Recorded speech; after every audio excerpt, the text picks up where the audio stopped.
এই মাহফিলের সবচেয়ে বড় আনন্দের বিষয় হলো আমার ডান পাশে যিনি বসে আছেন উনি আমার উস্তাদ। আমি হুজুরের কাছে একাধিক কিতাব পড়েছি। আমার আব্বাজান রহমতুল্লাহ আলাইহি প্রতিষ্ঠিত মাদ্রাসা বেতুয়া মাদ্রাসায় হুজুরের উস্তাদ জীবনের প্রথম ছাত্র আমরা। আলহামদুলিল্লাহ অনেকদিন পরে হুজুরের সাথে আমার দেখা হয়েছে, আল্লাহ শুকর। আমি সংক্ষিপ্ত সময়ে একটা সাবজেক্টের উপরে কথা বলবো। কথা অল্প সময় কিন্তু দামি কথা। আমি বলতেছি এই কারণে দামি না, কথাগুলি কোরআন এবং হাদিসের, এই কারণে দামি। আমার আজকের আলোচনার বিষয় হলো মাকামে উলামা। এই যে এখানে আজকে দাওরা হাদিস এবং হিফজ সমাপন ছাত্রদের পাগড়ি প্রদান করা হবে, তার মানে প্রথম যারা তারা তো আলিম হয়ে গেছে, দ্বিতীয় যারা তারা হাফেজ হয়েছে। আমরা আজকে যাদেরকে পাগড়ি প্রদান করব, এদের মাকাম, এদের মর্যাদা, এদের পজিশন আল্লাহর কাছে কি? আরো সহজে বলি, আল্লাহ শুকর এখানে ওলামায়ে কেরামই বেশি আকসার। এই ওলামায়ে কেরামের মাকাম কত উঁচা, এই বিষয়টা আলোচনা করা খুব বেশি দরকার হলো এই কারণে, পৃথিবীতে মানুষ ওই বস্তুর দাম দেয়, ওই সময় দেয় যাকে চিনে, যখন চেনে। যে চেনে, যারে চিনে না, যে চেনে না, যতক্ষণ চেনে না ততক্ষণ পর্যন্ত ওই জিনিসের মূল্য কেউ দেয় না। কেউ যদি মূল্য না দেয় তাতে সেই জিনিস মূল্যহীন হওয়ার প্রমাণ বহন করে না। কেউ কাউকে মূল্যায়ন করলো না, এইটাই ওই জিনিস মূল্যহীন হওয়ার প্রমাণ বহন করে না। সহজে বুঝবার জন্য একটা মিসাল দিলে খুব ভালো বুঝবেন। আপনার বাড়ির 3 বছরের এক শিশুকে যদি রেখে দেন এক জায়গায়, আর ওর পাশে যদি 3টা জিনিস রেখে দেন, একটা জায়গায় 2টা চিপসের প্যাকেট রাখলেন, আর একটা জায়গায় 2টা গোল্ডের টুকরা রাখলেন, ওর পাশে আর এক জায়গায় ডায়মন্ডের 2টা টুকরা রাখলেন। এখন মাঝখানে যদি বাচ্চাটাকে ছেড়ে দেন, বলেন তো দেখি বাচ্চা কোনটা নিবে? চিপস নিবে, নিশ্চিত নিশ্চিত চিপস নিবে। এই বাচ্চা চিপসকে চয়েস করার কারণে গোল্ড আর ডায়মন্ডের চাইতে কি চিপসের দাম বেড়ে গেল? না। এই বাচ্চা যে চিপস নিয়েছে তার কারণ ও ডায়মন্ডের মূল্যই জানে না, ও গোল্ডের দামই জানে না, গোল্ড কি জিনিস এটা ও বুঝেই না। এই কারণে গোল্ডের মতো, ডায়মন্ডের মতো মহামূল্যবান জিনিস থাকতে ও চিপস নিয়ে কাড়াকাড়ি করবে। ওর হাত থেকে যদি চিপস আপনি টেনে নিয়ে সরায় দেন তাহলে ও কান্না করবে। ওকে যদি ডায়মন্ডের টুকরা দেন, ও বাম পা দিয়ে লাথি দিয়ে ফেলে দিবে। তো কোনো মানুষ যেমন কোনো জিনিসকে অবজ্ঞা করলেই সেটা মূল্যহীন হওয়ার প্রমাণ নয়। মুহতারাম হাজরিন, বরং মূল্যায়ন করতে চাইলে মূল্য জানতে হবে। তো যে লোক মূল্যই জানে না সে আবার মূল্যায়ন করবে কি কচু?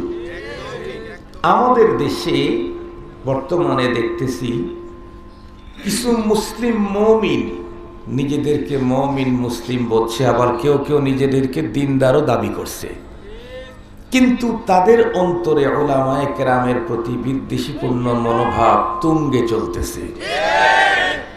এটা যে একজন মুসলমানের জন্য কত বড় সঙ্গীন, কত বড় ভয়ঙ্কর, এই বিষয়টাও সহজে বুঝে আসবে উলামায়ে কেরামের মাকামটা জানতে পারলেই। মুহতারাম হাজিরিন, এ কারণে আমি আপনাদেরকে বিষয়টা সুন্দর করে বুঝবার জন্য ছোট্ট একটা ভূমিকা আপনাদের খেদমতে পেশ করতে হবে। আমরা প্রত্যেকেই জানি এই পৃথিবীতে আল্লাহ পাক রব্বুল আলামিন মানুষকে পাঠিয়েছেন, এটাও জানি লম্বা টাইম দেন নাই, শর্ট টাইম। এরপরে আমরা প্রত্যেকেই চলে যাব কোথায়? পরপারে। সেই জীবনে সুখও আছে, দুঃখও আছে। এ পৃথিবীর কোনো একজন মানুষ এহকালীন শান্তি আর পরকালীন মুক্তি যদি কেউ নিশ্চিত করতে চায়, তাহলে আল্লাহ পাক রব্বুল আলামিন তাদের এহকালীন শান্তি আর পরপারের মুক্তি নিশ্চিত করবার জন্য 2টা ধারা দুনিয়াতে চালু রেখেছিলেন। 2টা ধারা। একটা হলো রব্বুল আলামিন তার পক্ষ থেকে গাইড পাঠাতেন, গাইড। আর একটা হলো সেই গাইডের প্র্যাকটিক্যাল প্রশিক্ষক পাঠাতেন। আল্লাহ পাকের পক্ষ থেকে নাজিল করা গাইড, তার পক্ষ থেকে সিলেক্টেড প্রশিক্ষকের মাধ্যমে প্রশিক্ষণ নিয়ে এই গাইডগুলি এহকালীন জীবনে যেই মানুষগুলি বাস্তবায়ন করতে পারবে তার জন্য এহকালীন শান্তি, পরকালীন মুক্তি নিশ্চিত। মিয়া মিয়া ওয়াজিয়াদা, ওভার 100, ওভার 100। মুহতারাম হাজিরিন, রব্বুল আলামিনের পক্ষ থেকে যে গাইড পাঠাতেন সেই গাইডকে বলা হয় কিতাবুল্লাহ। আর তার পক্ষ থেকে যে প্র্যাকটিক্যাল প্রশিক্ষক পাঠাইতেন তাকে বলা হয় রিজালুল্লাহ, নবী এবং রসুল। টোটাল আল্লাহ পাক এই পৃথিবীর মানুষের এহকালীন শান্তি, পরকালীন মুক্তির জন্য গাইড পাঠিয়েছেন 104। কিন্তু এই 104খানা কিতাবের প্র্যাকটিক্যাল প্রশিক্ষণ দেওয়ার জন্য প্রশিক্ষক পাঠিয়েছেন 1.25 লাখের অধিক। 1.25 লাখের অধিক।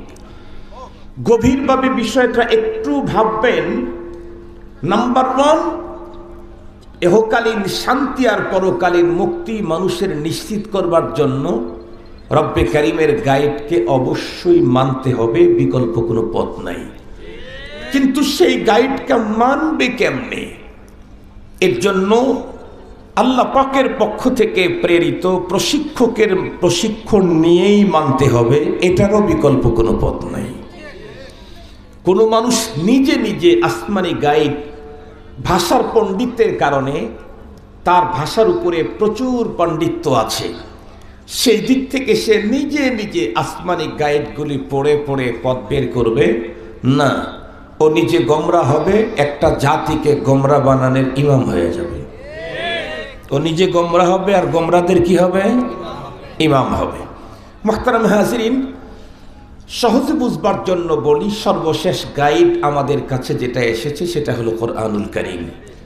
আর এই গাইডের প্র্যাকটিক্যাল প্রশিক্ষক হলেন মুহাম্মদুর রাসূলুল্লাহ সাল্লাল্লাহু আলাইহি ওয়াসাল্লাম। আমি হুজুর যেহেতু খানিকটা জিম্মাদারি দিয়ে গেছেন, এজন্য কিঞ্চিত 100 পরিমাণ জিম্মাদারি পালন করি। হুজুর রজব মাসে নামাজের কথা বলছিলেন না, এই 100 জিম্মাদারি পালন করি। হুজুর বলেছেন যে আল্লাহ পাক বিভিন্ন বিধিবিধান দিয়েছেন। কোনো বিধিবিধান মক্কাতে নাজিল হয়েছে, কোনো বিধিবিধানের আয়াত মদিনাতে নাজিল হয়েছে। কিন্তু নামাজের এই মহান বিধান আল্লাহ পাক তার প্রিয় হাবিবকে তার আরশে ডেকে নিয়ে দিয়েছেন। আরশে আল্লাহ পাকের সাথে তার হাবিবের দেখা হয়েছে দিনে না রাত্রে? রাত্রে। সুবহানাল্লাযী আসরা বিআবদিহি লাইলা, রাত্রে সাক্ষাৎ হয়েছে। তো রাত্রে সাক্ষাৎ হলে জিবরাইল আমিন পয়গম্বরকে তার শয়ন কক্ষ থেকে উঠিয়ে নিয়ে বাইতুল মুকাদ্দাস হয়ে ওনার নির্ধারিত এরিয়া পর্যন্ত গিয়ে তারপরে পয়গম্বরকে উপরে উঠাবার ব্যবস্থা করে দিয়েছেন। পরবর্তীতে পয়গম্বরকে ওখান থেকে আবার নিয়ে তার শয়ন কক্ষের ওই জায়গাতে পৌঁছিয়ে দিয়েছেন। ঘটনা এগুলি সব রাত্রেই ঘটল। পরের দিন সকালবেলা জিবরাইল আমিন আবার চলে আসলেন। এসে নবীজিকে বললেন, ওগো নবীজি চলেন। কি? ওই যে রাত্রে আপনাকে যে খোদাই বিধান পেলেন, আপনাকে যে দেওয়া হয়েছে 5 ওয়াক্ত নামাজ, এটা কেমনে পড়বেন, আদায় করবেন, তার প্র্যাকটিক্যাল প্রশিক্ষণ দেওয়ার জন্য রব আমাকে পাঠিয়েছেন। জিবরাইল আমিন আমাদের পয়গম্বরকে সাথে করে 2 দিন 10 ওয়াক্ত নামাজ পড়লেন। জিবরাইল ইমাম, আমাদের নবীজি মুক্তাদি মুসল্লি। 10 ওয়াক্ত নামাজ পড়ালেন জিবরাইল আমিন। প্রথম দিন যেই টাইমে পড়াইছেন জোহর, পরের দিন তার অনেক পরের টাইমে পড়ালেন। প্রথম দিন যেই টাইমে আসর পড়াইছেন, পরের দিন তার অনেক দেরিতে পড়াইছেন। এইভাবে 5 ওয়াক্ত নামাজ 2 দিনে 10 ওয়াক্ত পড়ানোর পরে নবীজিকে ডেকে বললেন, মা বাইনা হাদাইনিল ওয়াক্তাইন ওয়াক্তুন লাকা ওয়ালি উম্মতিক। ওগো আল্লাহর হাবিব, আমি আর এখন কোনোদিন নামাজ পড়ানোর জন্য আসবে না, কারণ জিম্মাদারিটা তো আপনার। আপনাকে লাকাদ কানা লাকুম ফি রাসূলিল্লাহি উসওয়াতুন হাসানাহ, আপনাকে পৃথিবীর সমস্ত মানুষের জন্য উত্তম আদর্শ করে পাঠানো হয়েছে। কোরআন আপনার উপরে নাজিল করা হয়েছে লিতুবাইয়িনা লিন-নাসি মা নুযিলা ইলাইহিম। কোরআনে যেই কথাটা নরমালি নাজিল করেছে, এটি খুলে খুলে মানুষ এটা আমল করতে পারে সহজের সাথে, সেইভাবে বয়ান করা আপনার জিম্মাদারি দেওয়া হয়েছে। এবং সেই জিম্মাদারি পালনের জন্য আল্লাহ পাক নিজে জিম্মাদারি নিয়েছেন। লা তুহাররিক বিহি লিসানাকা লিতা'জালা বিহি ইন্না আলাইনা জামআহু ওয়া কুরআনাহু সুম্মা ইন্না আলাইনা বায়ানা। ওগুলি বলতে গেলে অনেক টাইম লাগবে, তো আমি মুখতাসার করে বলতেছি। তো নবী আলাইহিস সালাম পরবর্তীতে উম্মতদেরকে নামাজ শিখাইলেন এবং বলে গেলেন, সাল্লু কামা রাআইতুমুনি উসাল্লি। আমাকে যেভাবে নামাজ পড়তে দেখেছো তোমরা পুরুষেরা সেভাবে নামাজ পড়ো। সাল্লু, তোমরা পুরুষেরা পড়ো, কামা রাআইতুমুনি উসাল্লি, যেমন আমাকে পড়তে দেখেছো। এখন আপনি যদি পুরা 30 পারা কোরআন খোঁজেন পাবেন আকিমুস সালাহ, পাবেন আকিমিস সালাতা তারফাইন নাহারি ওয়া যুলাফাম মিনাল লাইল ইন্নাল হাসানাতি ইউযহিবনাস সাইয়্যাত যালিকা যিকরা লিয-যাকিরিন, পাবেন আকিমিস সালাতা লিদুলুকিশ শামসি ইলা গাসাকিল লাইল ওয়া কুরআনুল ফাজর ইন্না কুরআনুল ফাজরি কানা মাশহুদা। এই জাতীয় অনেক বর্ণনা পাবেন। বাট জোহরের সালাত যে 4 রাকাত, প্রত্যেক রাকাতে 1 রুকু 2 সেজদা, 2 রাকাত পরে পরে বসতে হয়। আসরের সালাত 4 রাকাত, কিন্তু মাগরিব 3 রাকাত, ফজর আবার 2 রাকাত ফরজ। এই বর্ণনা 30 পারা কোরআনের কোথাও পাবেন, কোথাও পাবেন। রব গাইড দিয়েছেন, অর্ডার করেছেন, আকিমুস সালাহ, নামাজ কায়েম করো। বাট সেই পদ্ধতি শিখাবার জন্য রব্বুল আলামিন তার পক্ষ থেকে স্পেশাল করে তৈরি করেছেন নবী এবং রাসূলদেরকে, স্পেশাল করে। মানুষই কিন্তু স্পেশাল করে তৈরি করেছেন। মুহাম্মাদুন বাশার লাইসা কাল বাশার, কাল ইয়াকুতাতে হাজার লাইসা কাল হাজার। খুব ভালো করে কথাগুলি বুঝবেন। তাহলে এই পৃথিবীর কোনো একজন মানুষ আল্লাহ পাকের পক্ষ থেকে নাজিল করা গাইড যথাযথ পালন করতে চাইলে তার পক্ষ থেকে প্রেরিত প্রশিক্ষক ছাড়া এ কোরআনের উপরে জীবন গড়া পৃথিবীর কোন মানুষের পক্ষে সম্ভব নয়। গভীরভাবে লক্ষ্য করেন, একটা আসমানি কিতাব এমন আসে নাই যে কিতাব পাঠানো হয়েছে শুধু প্রশিক্ষক নাই, একটাও আসে নাই। কেন? কারণ আসমানি কিতাব প্রশিক্ষক ছাড়া পৃথিবীর মানুষ মানার কোনো যোগ্যতাই রাখে না। তবে লক্ষাধিক পয়গম্বর প্রশিক্ষক এমন এসেছেন যাদেরকে স্পেশাল করে নতুন কোনো কিতাব দেওয়া হয় নাই। এরকম প্রশিক্ষক 1 লাখের অধিক এসেছেন। তার মানে রব্বে করিমের পক্ষ থেকে প্রশিক্ষক যেটা, এই প্রশিক্ষক যদি থাকে, পূর্বের কিতাব দিয়েও মানুষ আল্লাহ পাওয়া জান্নাতে যাওয়ার পথ খুঁজে বের করতে পারবে। তাহলে কি লাগবে কথা বলেন? 2টাই লাগবে। একটা হলো রবের পক্ষ থেকে গাইড লাগবে, আর একটা হলো সেই গাইডের প্র্যাকটিক্যাল প্রশিক্ষক লাগবে। এখন আমি আপনাদেরকে জিজ্ঞাসা করতে চাই, আজকের এই পৃথিবীতে কি কোরআনের প্রশিক্ষক আছেন? এখন নেই। কোরআন যার উপরে নাজিল করা হয়েছিল উনি এফসেন দুনিয়া থেকে 1450 বছর আগে। আজ পর্যন্ত মানুষ কোরআনের মাধ্যমে আল্লাহ পাওয়া জান্নাতে যাওয়ার পথ খুঁজে পাচ্ছে। কেমনে? কারণ হলো রাসূল করিম সাল্লাল্লাহু আলাইহি ওয়াসাল্লাম পৃথিবী ছাড়ার আগেই তার এই জিম্মাদারি তার অবর্তমানে কে পালন করবে এটার ঘোষণা দিয়ে গেছেন। নবীজি বলেন, আল উলামা ওয়ারাসাতুল আম্বিয়া, উলামায়ে কেরাম সমস্ত নবীগণের ওয়ারিস। আর উলামায়ে কেরাম লাম ওয়া ইন্নাল আম্বিয়া লাম ইউয়ারিসু দিনারাম ওয়ালা দিরহামা, পৃথিবীর কোন নবী রাসূলগণ অর্থ সম্পদ রেখে যান নাই যে সেই সম্পদের বিরাসত উলামায়ে কেরাম পাবে। ইন্নামা ওয়ারাসুল ইলম, উলামায়ে কেরামকে যে বিরাসত দেওয়া হয়েছে সেটা তো আসমানি ইলমের। সুবহানাল্লাহ বলবেন না যে? কথা বলেন, কোন ইলম? আসমানি, ওয়াহির ইলম। ইন্নামা ওয়ারাসুল ইলম, উলামায়ে কেরামকে তো বিরাসত দেওয়া হয়েছে আসমানি গ্রন্থের, ওয়াহির ইলমের। সঙ্গত কারণেই কিয়ামত পর্যন্ত এই ওয়াহির ইলম অনুযায়ী কোনো মানুষ যদি নিজেকে পরিচালিত করতে চায়, তাহলে যাদের কাছে বিরাসত আছে তাদের কাছ থেকে প্রশিক্ষণ নিয়েই তাকে ওয়াহির উপরে জীবন পরিচালিত করতে হবে। তাদের কাছ থেকে প্রশিক্ষণ নিবে না, নিজে বড় পণ্ডিত, বড় ভাষাবিদ, বড় তথ্যবিদ, বড় চেয়ার পাওয়ার, বড় দক্ষতার কর্মঠ, এগুলি দিয়ে কখনো দিনই কাজ চলতে পারে না। সহজে বুঝবার জন্য একটা মিসাল বলি। আমাদের বাংলাদেশে আপনাদের এই অঞ্চলের এমপি কি এখন আছে? নাই। মেয়র আছে, উপজেলা চেয়ারম্যান আছে, একটাও নাই। মুহতারাম হাজিরিন, কিন্তু এমপির কাজ, মেয়রের কাজ, উপজেলা চেয়ারম্যানের কাজ কি বন্ধ আছে না চলতেছে? চলতেছে। যেহেতু এমপি নাই, এই কারণে এই এলাকার যত মানুষ এমপির সিগনেচার লাগতো, তারা নিজেরা সিগনেচার দিয়ে কাজ করে নিয়ে যেতেছে। যেহেতু এমপি নাই, এই সিস্টেম। যেহেতু মেয়র নাই, এই কারণে প্রত্যেকে নিজের কাজের সিগনেচার নিজেই করে কাজ করে নিয়ে যেতেছে। এই সিস্টেম কি না? এমপি নাই, মেয়র নাই, উপজেলা চেয়ারম্যান নাই, গভর্নমেন্ট, অন্তর্বর্তীকালীন গভর্নমেন্ট আছে। এই গভর্নমেন্ট তাদের না থাকার কারণে তাদের দায়িত্ব পালনের জন্য কাউকে অনুমোদন দিয়েছে। যাকে অনুমোদন দিয়েছে সেই লোক যোগ্য হোক আর অযোগ্য হোক, গভর্নমেন্টের অনুমোদনের কারণে তার সিগনেচারেই সব কাজ হবে। আপনি যত বড় আসমান ছোঁয়া যোগ্য হন, আপনার 1 কোটি সিগনেচারে এক বস্তা বালুর কাজও হবে না। কথা হচ্ছে, আপনাদের কি বুঝে আসছে কথাটা? গভর্নমেন্ট যাকে নিয়েছে নিও, সে সিগনেচার করলে এমপির কাজ হয়ে যাবে, সে সিগনেচার করলেই মেয়রের কাজ হবে, তার সিগনেচারেই উপজেলা চেয়ারম্যানের কাজ হবে। সে যোগ্য না অযোগ্য সেটা দেখার সুযোগ নেই। গভর্নমেন্ট তাকেই অনুমোদন দিয়েছে।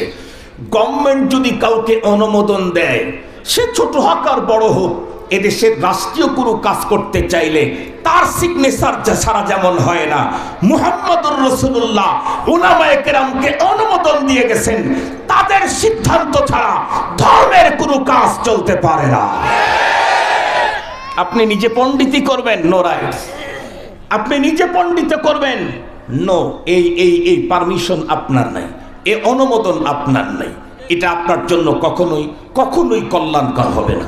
মুহতারাম হাজিরিন, সেই উলামায়ে কেরাম যাদেরকে আল্লাহ পাকের রাসূল ঘোষণা দিলেন নবীদের ওয়ারিস, ঘোষণা নবী দিলেও ঘোষণা দেওয়াইছেন কেনা? আল্লাহ পাক নিজেই বলেন, ওয়ামা ইয়ানতিকু আনিল হাওয়া ইন হুয়া ইল্লা ওয়াহয়ুন ইউহা। নবীজি বলেন, কিন্তু বলান কে? বলেছেন নবীজি, বলাইছেন কে? এই কথা কি নবীজি বলছেন না আল্লাহ নিজেই বলেছেন? আল্লাহ নিজেই বলেছেন, মা ইয়ানতিকু আনিল হাওয়া। আমার রাসূল নিজের পক্ষ থেকে বলেন না, যেটা বলেন ইন হুয়া ইল্লা ওয়াহয়ুন, যা বলেন সেটা হলো আমার ওয়াহি। এ কারণেই তো ইমাম বুখারী রাহমাতুল্লাহি আলাইহি বুখারী শরীফ হাদিসের কিতাব লিখতে গিয়া প্রথম পরিচ্ছেদ কায়েম করছেন বাবুন কাইফা কানা বাদুল ওয়াহি। প্রথম পরিচ্ছেদ কায়েম করছেন ওয়াহি সংক্রান্ত আলোচনা। কিতাবটা হাদিসের, ওহির সাথে কি সম্পর্ক? কারণ হলো যে হাদিস ও ওয়াহি, কথা বলেন, হাদিস যে ওয়াহি, এ কথা স্বয়ং রব্বুল আলামিন কোরআন শরীফের ভিতরে ঘোষণা করেছেন। তো এবার আসেন মুহতারাম হাজিরিন, তো উলামায়ে কেরামের মাকাম কত উঁচায়। নবীর যুগে নবীজিকে বাইপাস করে, মাইনাস করে, শুধুই আসমানি গ্রন্থ দিয়ে কেউ যেমন আল্লাহ পায় নাই, জান্নাতে যায় নাই, নবীর অবর্তমানে ওয়ারাসাতুল আম্বিয়ার যুগে ওয়ারাসাতুল আম্বিয়া নায়েবে নবীদেরকে বাইপাস করে, মাইনাস করে, শুধু কোরআন হাদিস নিজের পণ্ডিতি দিয়ে বুঝে কেউ আল্লাহ পেতে পারে না, জান্নাতে যেতে পারে না। উলামায়ে কেরামের মাকাম, আপনি কাকে অবজ্ঞা করছেন? কারে আপনি অবজ্ঞা করছেন? আপনি চিনেন তারে? আপনি তার মাকাম জানেন, বুঝেন? ভালো করে শুনেন, আল্লাহর কোরআন থেকেই বলছি। আল্লাহ তাআলা বলেন, ইয়ারফাইল্লাহুল্লাযীনা আমানু মিনকুম ওয়াল্লাযীনা উতুল ইলমা দারাজাত। কোরআন শরীফের আয়াত তো নাকি বলেন? কোরআন শরীফের আয়াত না? আল্লাহ পাক বলেন, এই পৃথিবীতে যত মানুষ আছে, সমস্ত মানুষের মধ্যে মর্যাদায় উত্তীর্ণ হলো যারা ঈমানদার তারা। আজকের পৃথিবীতে মানুষের সংখ্যা 806 কোটি। এই 806 কোটি মানুষের মধ্যে 1/4%, 1/4 হলো মুসলমান। আল্লাহ পাক বলেন সমস্ত মানুষের মধ্যে মর্যাদায় উত্তীর্ণ কারা? মুমিন যারা তারা। তবে সাথে সাথে আর একটা ঘোষণা দেন, এই মুমিন, তোমাদের মধ্যে আবার কিছু ভিআইপি আছে। ভিআইপি কারা? আল্লাহ বলেন ওয়াল্লাযীনা উতুল ইলম, যাদেরকে ইলম দেওয়া হয়েছে। ঈমান তো আছে, আবার ইলমও পেয়েছে। আল্লাহ পাক বলেন মুমিনের উপরে ইলমওয়ালার মাকাম অনেক স্তর উপরে। কতগুলি স্তর উপরে? রাসের ইসফি ইলমি তাফসীর ইবনে আব্বাস রাদিয়াল্লাহু তাআলা বলেন 700 দারাজাত, 700 স্তর উপরে একজন মুমিনের চাইতে একজন আলেমের মাকাম। কয়শো স্তর?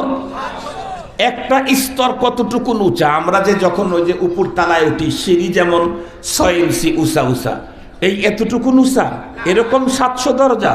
হযরত ইবনে আব্বাস রাদিয়াল্লাহু তাআলা বর্ণনা করেন এক একটা দরজা হলো 100 বছরের রাস্তা। একটা দরজা এরকম কয়টা দরজা? 700 দরজা উঁচা হলো একজন আলেমের অবস্থান একজন ইমানদারের উপরে। আলেমকে আল্লাহ তাআলা কোথায় তাকে স্থান দিয়েছেন এটা বুঝবার জন্য কোরআন শরীফের আর একটা আয়াতই যথেষ্ট। আর আয়াত বলতে হবে না, বহু আয়াত আছে। আল্লাহ তাআলা বলেন শাহিদাল্লাহু আন্নাহু লা ইলাহা ইল্লাহু ওয়াল মালাইকাহ ওয়া উলুল ইলমি কাইমান বিল কিসতি লা ইলাহা ইল্লা হুয়াল আজিজুল হাকীম। এইখানে আল্লাহ তাআলা একটা বিষয়ে আল্লাহর নিজের জবানে 3টা সাক্ষীর কথা উল্লেখ করেছেন। কয়টা বিষয়? একটা বিষয়। সাক্ষী কয়টা? 3টা। কোন বিষয়ের 3টা সাক্ষী? আল্লাহ। তাহলে তো বলতেই হবে তামাম পৃথিবীর মানুষের মুক্তির মূল মন্ত্র যেটা, তামাম পৃথিবীর মানুষের মুক্তির মূল মন্ত্র যেটা, সেটা হলো তাওহীদ। কথা বলেন, তার নাম কি? একত্ববাদ। আল্লাহ পাকের একত্ববাদ। এই একত্ববাদ ছাড়া পৃথিবীর কোনো মানুষের মুক্তি সম্ভব নয়। পৃথিবীর যে কোনো মানুষ মুক্তি পেতে চাইলে তাকে তাওহীদবাদী হতে হবে, একত্ববাদের বিশ্বাসী হতে হবে। রব যে একজন, কুল হুয়াল্লাহু আহাদ, রব যে একজন, লা ইলাহা ইল্লাহু, নেই কোনো মাবুদ, শুধুই একমাত্র উনি। এই কথার সাক্ষী আল্লাহ কোরআনে হাকিমে 3টার কথা বর্ণনা করেছেন। রব্বুল আলামিনের তাওহীদের সাক্ষী, তার মধ্যে নাম্বার 1 শাহিদাল্লাহ, আল্লাহ নিজেই তার ওয়াহদানিয়তের সাক্ষী। আল্লাহ পাক নিজেই তার তাওহীদের সাক্ষী। আল্লাহ পাক নিজেই উনি যে একক লা সানি, এ কথার প্রথম সাক্ষী কে? আবার বলেন কে? দ্বিতীয় নম্বরের সাক্ষী হলো ওয়াল মালাইকা, সমস্ত ফেরেশতাকুল। আল্লাহ পাক যে এক, আল্লাহর তাওহীদের দ্বিতীয় সাক্ষী হলো ফেরেশতা। এ কারণেই তো মিলিয়ন মিলিয়ন ফেরেশতা আছে। একজন ফেরেশতা আপনি দেখবেন না যে আল্লাহ অস্বীকার করে অথবা আল্লাহ পাকের কোনো হুকুমকে একটু হলে লঙ্ঘন করে, নেই। আল্লাহর কোরআনে আল্লাহ ফেরেশতাদের গুণ বর্ণনা করতে গিয়ে বলেন লা ইয়াসুনাল্লাহা মা আমারাহুম ওয়া ইয়াফআলুনা মা ইউমারুন। ফেরেশতা হলো রব যা বলেন তাই তারা করেন। ভয়ঙ্কর কোনো শাস্তি দানে যদি কাউকে অর্ডার করেন তাহলে সেই জায়গায় তারা অ্যাক্টিভ। আলাইহা মালাইকাতুন গিলাদুন শিদাদুন লা ইয়াসুনাল্লাহা মা আমারাহুম ওয়া ইয়াফআলুনা মা ইউমারুন। কাউকে যদি অস্বাভাবিক দয়া করার জন্য বলেন সেখানেও মিয়া মিয়া অ্যাক্টিভ। মুহতারাম হাজিরিন, তো আল্লাহ পাকের তাওহীদের সাক্ষী 1 নাম্বার আল্লাহ, 2 নাম্বার ফেরেশতাকুল, 3 নাম্বার ওয়া উলুল ইলমি। আল্লাহু আকবার বলবেন কি? আল্লাহর একত্ববাদের সাক্ষী আল্লাহ নিজে বর্ণনা করলেন 3 জন। একজন আল্লাহ, দ্বিতীয় নাম্বার ফেরেশতাকুল, 3 নাম্বার উলামায়ে কেরাম। এখন আপনারা বলেন আল্লাহ যাদেরকে নিজের তাওহীদের সাক্ষী হওয়ার ঘোষণা দিলেন তাদেরকে বাদ দিয়ে ওই আল্লাহর সাথে সম্পর্ক করবার রাস্তা আর কোথায় পাবে? বুঝেন নাই আমার কথা? আল্লাহ নিজের তাওহীদের সাক্ষী, যাদেরকে আল্লাহ চয়েস করলেন, যাদের ব্যাপারে ঘোষণা দিলেন, তাদের ভিতরে একটা হলো উলামায়ে কেরাম। সেই আলেমদেরকে বাইপাস করে, মাইনাস করে কার জান্নাতে যাবেন, কাকে আপন করবেন? রবকেই যদি আপন করতে চান, রব তার তাওহীদের ব্যাপারে উলামায়ে কেরামদেরকে সাক্ষী হিসাবে চয়েস করেছেন। আপনি যদি তাদেরকে চয়েস না করেন, রবের ভালোবাসা তার সঙ্গে কখনোই কখনোই কোনো অবস্থাতেই রবের রহম করম ভালোবাসা প্রাপ্তির উপযুক্ত হওয়ার সম্ভাবনা নেই। সঙ্গত কারণে এই পৃথিবীতে যেই মানুষগুলি উলামায়ে কেরামের বিরুদ্ধাচারণ করে, উলামায়ে কেরামের বিরুদ্ধে বিষোদ্গার করে, যারা উলামায়ে কেরামদেরকে নিয়ে মাতামাতি করে, যারা আলেমদের ইজ্জত সম্মান নষ্ট করবার ষড়যন্ত্র করে, ওরা ডাইরেক্ট আল্লাহর বক্তব্য নিয়ে ষড়যন্ত্র করলো। রব বলেছেন, আমার তাওহীদের সাক্ষী উলামায়ে কেরাম, তুমি তাদের বিরুদ্ধে কথা বলো। কার জগতে বাস করো, কার সাথে সম্পর্ক করতে চাও, কার জান্নাতে যেতে চাও? যে রবের জান্নাতের আশা করছো, সেই রব তার নিজের তাওহীদের সাক্ষী দাঁড় করিয়েছেন উলামায়ে কেরামকে। রাজ সাক্ষীকে বাইপাস করে, মাইনাস করে কখনো তোমার মুক্তি মেলার সম্ভাবনা নাই। মুহতারাম হাজরিন, আমি আমার আলোচনাকে দীর্ঘায়িত করবার মতো সুযোগ হাতে নেই। এতক্ষণ পর্যন্ত আলোচনার দ্বারাই এতটুক তো বুঝেছি উলামায়ে কেরামের মাকাম কত উঁচা, কিছু তো বুঝেছি। এবার আসেন, আমি একটা কথা বলেছিলাম, নবীর যুগে নবীকে বাইপাস করে, মাইনাস করে কেউ আল্লাহ পায় নাই, জান্নাতে যায় নাই। নায়েবে নবী আলেমদের যুগে উলামায়ে কেরামকে বাইপাস করে কেউ আল্লাহ পাবে না, জান্নাতে যাবে না। এই কথার উপরে আমি প্রমাণ দলিল আপনাদের খেদমতে পেশ করেই আমার বয়ান শেষ করে দিচ্ছি। আমি একখানা হাদিস আপনাদের খেদমতে পাঠ করেছি। নবী আলাইহিস সালাম বলেছেন, উগদু আলিমান আও মুতাআল্লিমান আও মুহিব্বান আও মুস্তামিআ ওয়ালা তাকুনিল খামিস ফাতাহলিক। হাদিস বহুবার জীবনে শুনেছেন, বহুবার শোনা কথা। এরপরে আমি আবার আপনাদেরকে স্মরণ করায় দিচ্ছি। নবীজি কি বললেন? তোমরা 4 জামাতের যে কোনো এক জামাতে শামিল থাকো, খবরদার এর বাইরে 5ম নাম্বারে যেও না। তার মানে 4 জামাতের বাইরে যেও না, ফাতাহলিক, তাহলে কিন্তু তুমি ধ্বংস হবে। আমি আগেই বলেছিলাম, রসুল বলেন, কিন্তু বলান যেন কে? এটা কোথায় আছে? কোরআনে। কথা বলেন, এটা কোথায় আছে? নবীজি এখন যেটা বললেন, এটা নবীজি বললেন, কিন্তু বলাইলেন কে? আল্লাহ। আল্লাহ তার পক্ষ থেকে রসুলকে দিয়ে যদি এই ঘোষণা দেন যে এই 4 সিরিয়ালের ভিতরে না থাকলে তুমি হালাক হয়ে যাবে, বলুন তো দেখি এই লোকটাকে পরপারে মুক্ত করবার আর কে আছে? কেউ আছে কি? সারা দুনিয়া মিলে না। সেই 4 গ্রুপটা কি? উকদু আলিমান, আল্লাহ রসুল বলেন তোমরা সব আলেম হয়ে যাও। 1 নাম্বার জামাত, 1 নাম্বার গ্রুপ, তাই মুক্তি পাবে। শুধু মুক্তি পাবে না, তুমি অনেক মানুষকে পরপারে আল্লাহ পাকের দেওয়া প্রদত্ত পাওয়ারের কারণে মুক্তির ব্যবস্থাও করতে পারবে। সুবহানাল্লাহ বললেন না? যে শুধু মুক্তি পাবে না, অনেক লোকের মুক্তির ব্যবস্থা করতে পারবে। আল্লাহ পাকের রসুল বলেছেন, ইয়াশফাউ ইয়াউমাল কিয়ামাহ আল আম্বিয়া ওয়াল উলামা সুম্মা শুহাদা। আমি তো বলি নাই, আল্লাহ তার রসুলকে দিয়ে বলেছেন এই কথাগুলি। কিয়ামতের দিন আল্লাহ বলেন, আমার আদালতে সবচাইতে পাওয়ারফুল অধিকার থাকবে আমার আদালতের ওকালতি করবার, সুপারিশ করবার আম্বিয়ায়ে কেরামের, এরপরই উলামায়ে কেরামের। সুবহানাল্লাহ বললেন না? যে এরপরে শুহাদায়ে কেরামের। 2 নম্বর আও মুতাআল্লিমান, আলিম হতে পারো না, এর ছাত্র হও। জিজ্ঞেস করতে চাই, এ ছাত্র কার ছাত্র? বুয়েটের ছাত্র, চুয়েটের ছাত্র, ঢাকা ইউনিভার্সিটির ছাত্র, কাদের ছাত্র? আবার বলেন কাদের ছাত্র? তাহলে আগেরটা তো ডাইরেক্ট আলেম, পরেরটাও আলেম। পরেরটাও কি? আও মুতাআল্লিমান, ছাত্র হও কার? আলেমের। 3 নম্বর, তা যদি না হতে পারো তাহলে আও মুহিব্বান, তাহলে মুহাব্বতকারী হও। কাকে? নেতারে। কথা বলেন, নেতারে মুহাব্বতকারী হও। কাকে? এই হাদিসে কাকে মুহাব্বত করার কথা বলা হয়েছে? তাহলে এখানেও 3য় নাম্বার যেটা, সেটাও আলেম ছাড়া হচ্ছে না। সেটাও কি ছাড়া হচ্ছে না? এটাও আও মুহিব্বান, আলেমকেই মুহাব্বতকারী হতে হবে। তাও যদি না হতে পারো আও মুস্তামিআন, এই যে আপনারা আসছেন বসে দাঁড়িয়ে উলামায়ে কেরামের জবানে কোরআনের কথা শুনতেছেন, এটা মুক্তিপ্রাপ্ত গ্রুপের 4 নাম্বার গ্রুপ। সুবহানাল্লাহ বললেন না যে? আমি বলছি নাকি? আল্লাহ বলাইছেন তার রসুলকে দিয়ে, বলেছেন রাসূলুল্লাহ। এই যে উলামায়ে কেরামের কথা শ্রবণকারী হয়েছেন, আল্লাহ পাকের রসুল বলেন এটা মুক্তপ্রাপ্তদের 4 নম্বরের জামাত। আপনারা দাঁড়িয়ে ওয়াজ শুনতেছেন, বসে ওয়াজ শুনতেছেন উলামায়ে কেরামের কথা। শ্রবণকারী হও কার কথা? মন্ত্রী মিনিস্টারের? কার? তাহলে বলেন তো দেখি, তুমি আলিম হও, না হয় আলেমের ছাত্র হও, না হয় আলেমকে মহব্বতকারী হও, না হয় আলেমের কথা শ্রবণকারী হও। তার মানে 4 গ্রুপের কোনোটাই আলেম বাদ দিয়ে নাই। 4 গ্রুপের কোনোটাই কি বাদ দিয়ে নাই?